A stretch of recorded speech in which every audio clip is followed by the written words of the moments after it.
Ordre des enseignantes et des enseignants de l'Ontario. Pratique exemplaire.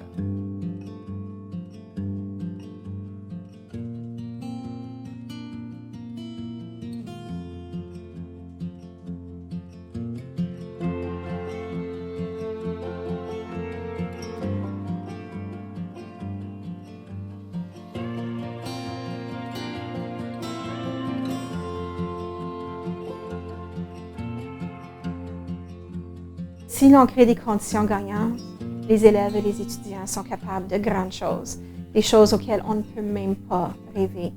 Et c'est important d'être au service des élèves et des étudiants. Mon enfance a été assez mouvementée.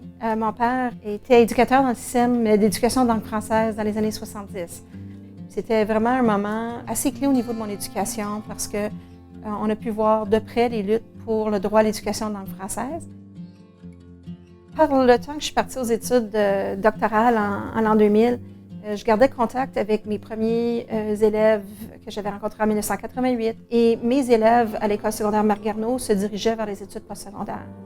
C'était des élèves très intelligents qui étaient absolument impliqués à tous les niveaux de l'école, mais qui vivaient des difficultés lors de la transition aux études postsecondaires. Certaines des difficultés que j'avais vécues moi-même en 1983. Et lorsque je cherchais pour trouver des réponses, on parlait toujours juste d'un groupe majoritaire.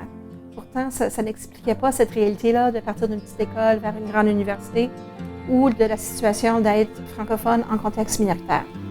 Pour ma thèse, j'ai suivi 15 élèves durant la dernière année du secondaire et lors de leur transition jusqu'à la première année à l'université. C'est son travail qui nous a incité à développer des projets de recherche sur l'accès au postsecondaire en français en Ontario. On a demandé des subventions qu'on a obtenues, on a mené des recherches et puis faire des études qu'on a publiées.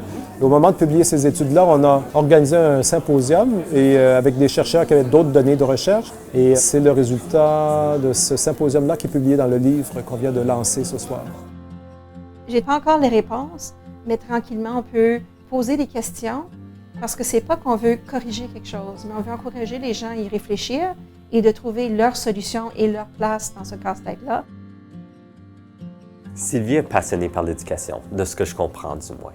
Donc l'éducation dans sa forme globale, que ce soit l'enseignement, l'évaluation, les politiques linguistiques, les politiques en évaluation et le bien-être des élèves ou les étudiants.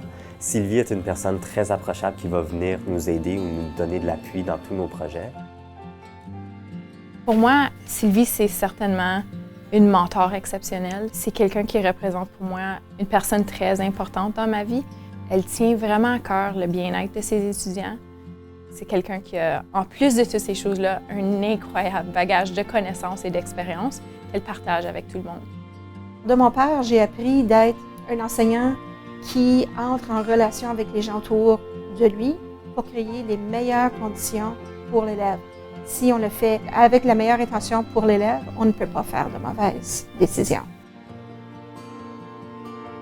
Visitez oeeo.ca.